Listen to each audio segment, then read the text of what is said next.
Hi friend, welcome back to my channel. In today's video, we will be learning about simple machines. We use the word work quite frequently in our day-to-day lives. After studying or doing your homework, you often say that you have worked a lot. However, in physics, work is done when a force applied on an object displaces the object in the direction of the force. In activities such as reading, thinking, or studying, there is no displacement or change of position involved. So, when you are studying, there is no work done. But when you pick a book from a table, there is a change in the position of the book because of the force applied by your hand. So, work is being done here. Drawing water from a well, kicking a ball, and climbing up a hill are some more examples of work being done here. When you run, you work. When you run, you use the energy in your body. After a while, you start feeling tired as your energy gets used up. It means that when you have more energy, you can work more, and when you have less energy, your ability to do work gets reduced. Now, what is energy? Energy is defined as the ability to do work. Next, let us learn about machines. What are machines? The tools and objects that help us to perform the same amount of work with much less effort than if we did the work manually are known as machines. So machines make our work easier. When you think about machines, we actually think about big and complicated machines such as a washing machine or a sewing machine at home, or large machines in a workshop or factory. But even a simple tool such as a spoon can be used as a machine. It is very difficult to open the lid of a tin can with your bare hands. But if you fix one end of a spoon between the lid and the rim of the can and give a downward push at the other end, the lid comes out without much effort. Like a spoon, we use many other simple tools such as a pair of scissors, a knife, a screwdriver, or a hammer to perform various tasks with much less effort than if we worked with our bare hands. Machines are divided into two types: the simple machines and the complex machines. First, let us learn about simple machines. The tools such as spoons, knives, and hammers are called simple machines. Why? Because most of them have few or no moving parts. What are complex machines? Machines such as sewing machines or cars that have many moving parts are called as complex machines. In today's video, we will be learning about the 6 types of simple machines, which are the lever, inclined plane, wedge, screw, pulley, wheel, and axle. Let us learn about the first simple machine, which is lever.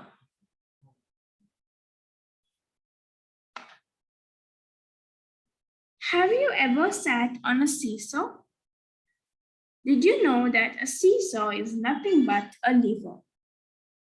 A crowbar, a bottle opener, and a wheelbarrow are some other levers commonly used by us.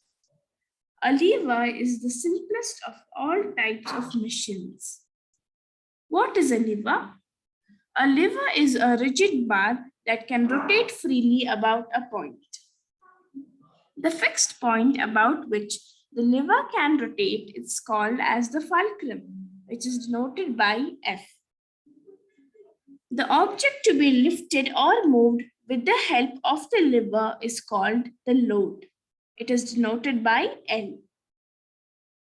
The force applied on the lever is called as the effort. It is denoted by E.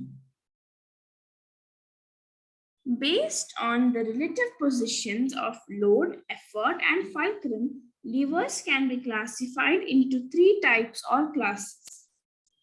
Class 1 lever, Class 2 lever, and Class 3 lever. Let us learn about each of these in detail. Class 1 lever. In Class 1 lever, also called as levers of first order, the fulcrum lies between the load and the effort. That is, the load and the effort are on the opposite sides of the fulcrum. Pairs of scissors, pliers, wire cutters, beam balance, crowbar, and seesaw are some examples of Class 1 levers. In Class 1 levers, the effort arm can be longer than, equal to, or shorter than the load arm. Because of this, the mechanical advantage of a Class 1 lever can be more than 1, equal to 1, or less than 1. Class 1 levers generally help by multiplying the applied force when the force or the effort arm is longer than the load arm.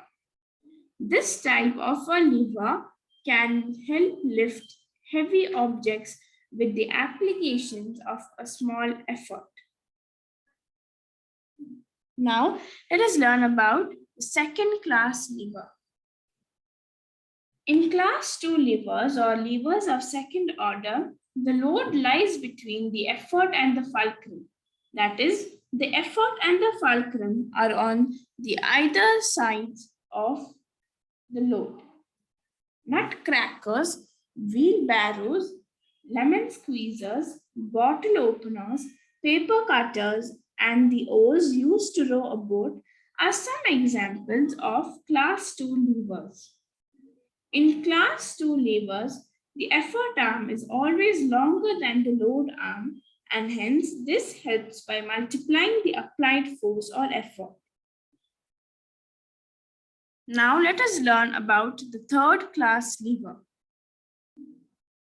In Class 3 lever or levers of third order, the effort lies between the load and the fulcrum. That is, the load and the fulcrum are on the opposite sides of the effort.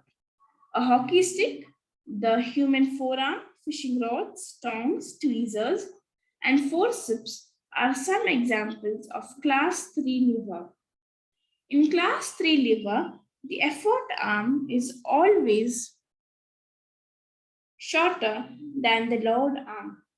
This type of lever always reduces the applied force or effort. Now, let us move on to the mechanical advantages.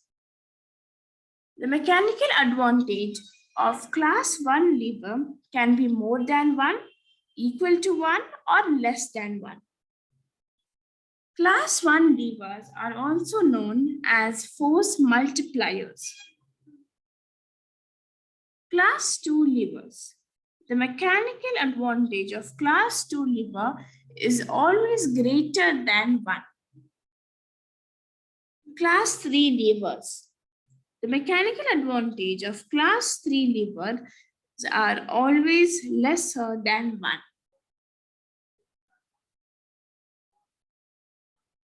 Now let us move on to inclined plane. What is an inclined plane? An inclined plane is a rigid sloping surface over which heavy loads can be raised or lowered to a certain height or depth. A wooden plank kept with one of its edge on a raised object and the other edge on the floor is an example of inclined plane. If a heavy box needs to be loaded on a lorry, it is far easier to push it over an inclined plane than to lift it up. The amount of push depends on the weight of the load and the steepness of the slope. steeper the inclined plane, greater will be the effort required to push up the load. The mechanical advantage of an inclined plane is the ratio of the length of the plank, that is the inclined surface, to the vertical height of the load raised. So the mechanical advantage of an inclined plane is greater than 1. Therefore, an inclined plane acts as a force multiplier. This means that it can be used to lift heavy objects with much less effort. The examples of inclined planes are ramps, roads on hills, and staircases.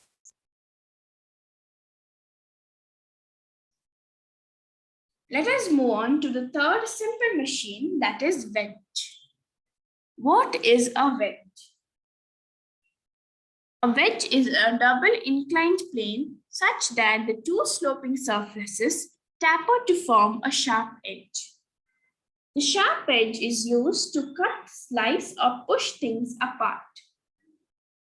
A knife, an axe, and a chisel are some examples of wedge commonly used by us. In some cases, the number of inclined planes can be more than 2. When there are more than 2 sloping surfaces, they generally taper to form a very pointed edge. Pins, nails, and needles are some examples of having a pointed edge. Now let us learn about the screw, which is the fourth simple machine. What is a screw? A screw is a cylindrical rod marked with a binding spiral edge called thread. A screw looks like a nail with grooves cut spirally into it. A screw is actually an inclined plane wound around with a rod. The tip of a screw is narrow, sharp, and pointed. The head has a narrow slit which is used to turn the screw using a screwdriver. As the screw is forced and rotated into a piece of wood, it travels a longer distance than a nail would. Less effort is needed to drive a screw into a block of wood than to drive a nail. Also, because of its thread, a screw grips the wood more firmly than a nail. The principle of the screw also applies to a nut and bolt arrangement, and a screw jack is used to lift a car. A long handle rotates the screw of a jack and the car is raised up. Let us learn about the fifth simple machine, which is pulley. What is a pulley? A pulley is a wheel or circular disc that can rotate freely about a point. A pulley is made up of a flat circular disc of metal or wood having a groove along its rim. A pulley rotates around a fixed point passing through its center. A pulley is used to lift heavy objects. A rope or a metal chain passes through the groove. The groove prevents the rope from slipping off the disc. The load to be lifted is attached to one end of the rope or the chain, whereas the effort is applied at the other end.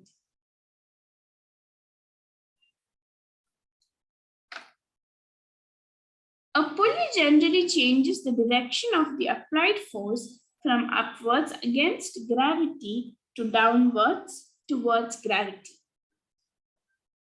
Let us look at the two examples of pulley.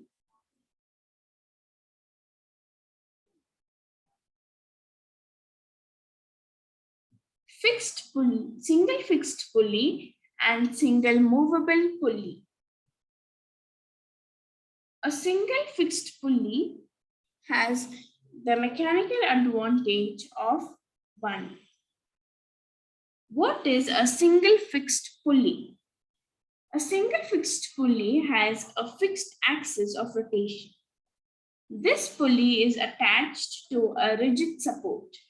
While using this pulley, we'll pull the rope downwards so that the load moves upwards. Here the effort moves through the same distance as the load. This type of pulley is commonly used to draw water from wells. Single movable pulley. What is a single movable pulley? In a single movable pulley, the axis of rotation is not fixed. One end of the rope which passes over the groove is tied to a rigid support. The effort is applied on the other end of the rope. The load is attached to the pulley. This type of pulley is generally used by cranes to lift very heavy loads. Next, let us learn about the wheel and axle arrangement. As the name suggests, this machine is a combination of a wheel and axle. A wheel and axle arrangement consists of a wheel attached to a rod called axle such that when the wheel is made to rotate, the axle also rotates. In most wheel and axle devices, the actual part of the device that needs to be turned is usually the axle. Since it is not easy to turn the rod without an aid, it is attached with a wheel which is easy to rotate. With an effort is applied on the wheel, it easily makes the fixed wheel or axle rotate with it. When a force is applied on the wheel, the axle rotates with a greater force. Screwdrivers, doorknobs, pedals of a bicycle, steering wheels, and drilling machines used by carpenters are some examples of wheel and axle arrangement.